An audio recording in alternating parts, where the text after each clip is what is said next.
Good evening, students. In the previous video we have seen ellipse and the type is called standard form. I said we will see the other type in the next class.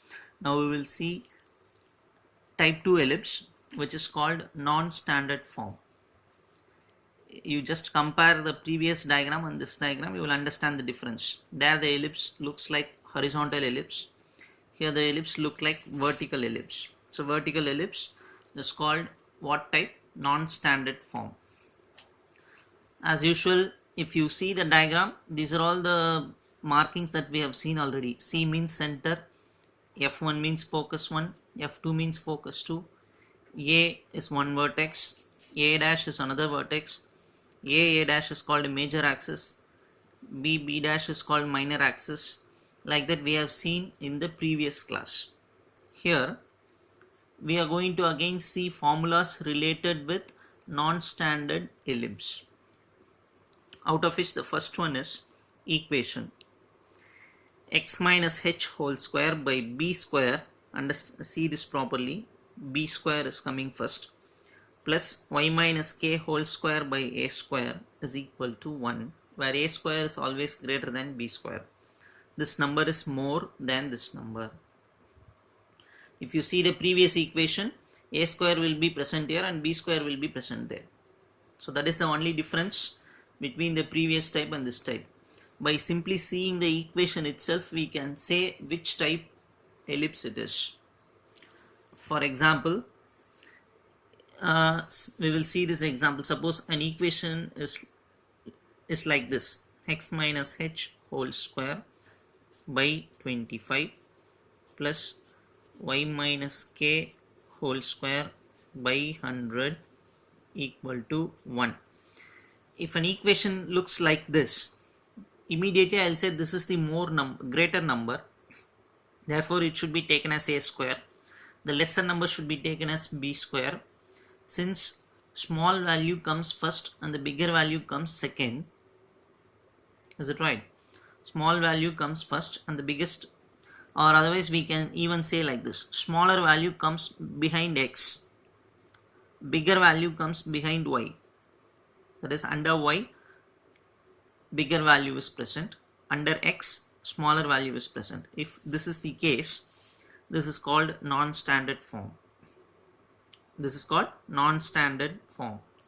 Suppose if the equation looks like this, that is x minus h whole square by 100 plus y minus k whole square by 25 equal to 1.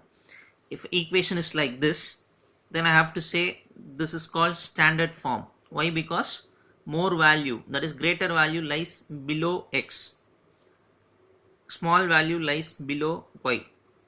This is called what? Standard form. This is called what? Non-standard form. Or otherwise I have to say this is called standard form and this is called non-standard form. I think you will understand this. So how to find standard and non-standard form? You just see the value. If the bigger value is below x, standard form. Bigger value is below y, non-standard form.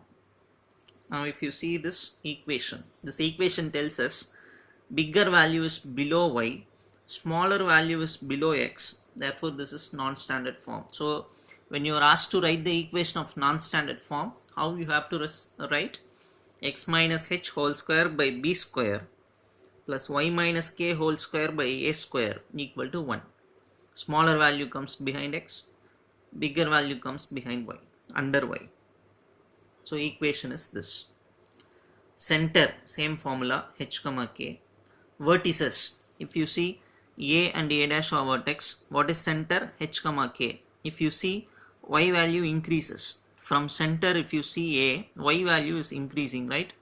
So x value will not change. So if you see the formula, h will be as it is. Since y value increases, I have to write k plus a. So what is a? A is nothing but distance between center and one vertex. A is nothing but distance between center and one vertex. So formula for vertices is A is equal to H comma K plus A. We have another vertex called A dash.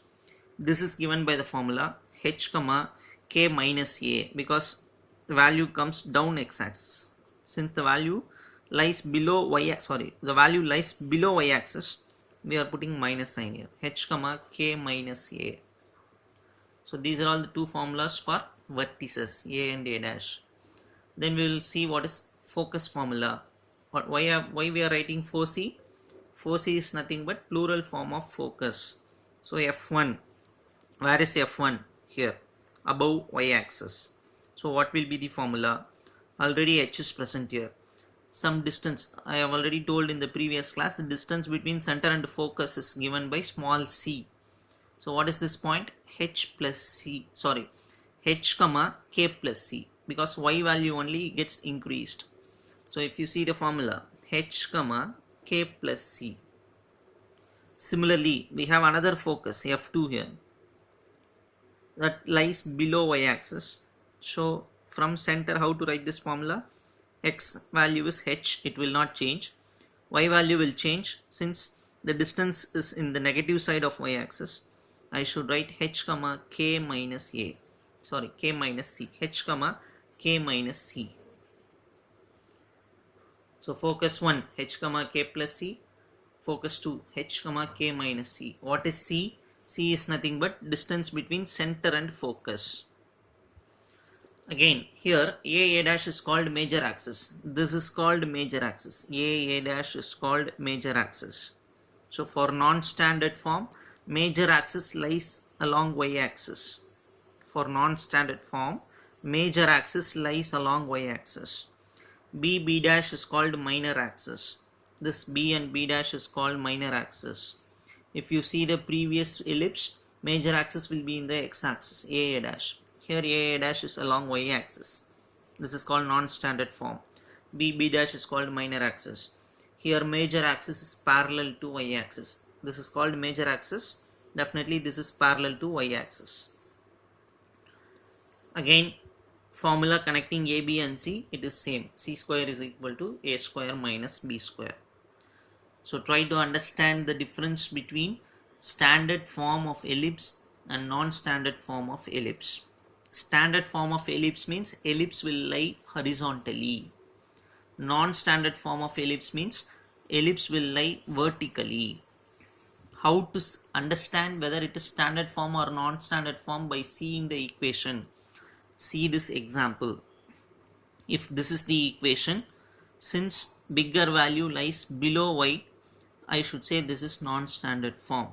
By seeing this equation, since bigger value lies below x, this is called standard form. So totally two types. One is standard form of ellipse, second one is non-standard form of ellipse. You have learned, I think you would have learned formulas for standard form. These are all formulas for non-standard form. If you see the diagram and understand the concept, you can easily remember the formulas. So I think you will learn formulas related with both type of ellipse, and I think you will be ready for doing problems in the next class. Right children, don't waste time. Again I repeat, the portion for your midterm examination is first chapter, second chapter, fifth chapter. So totally 3 chapters you are going to learn.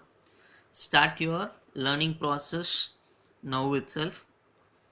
Again go through first chapter and second chapter.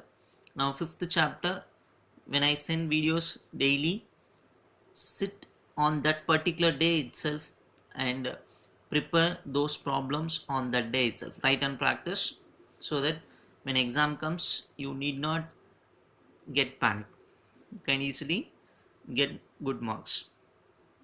Thank you children. I hope you will listen to what I am saying. Thank you.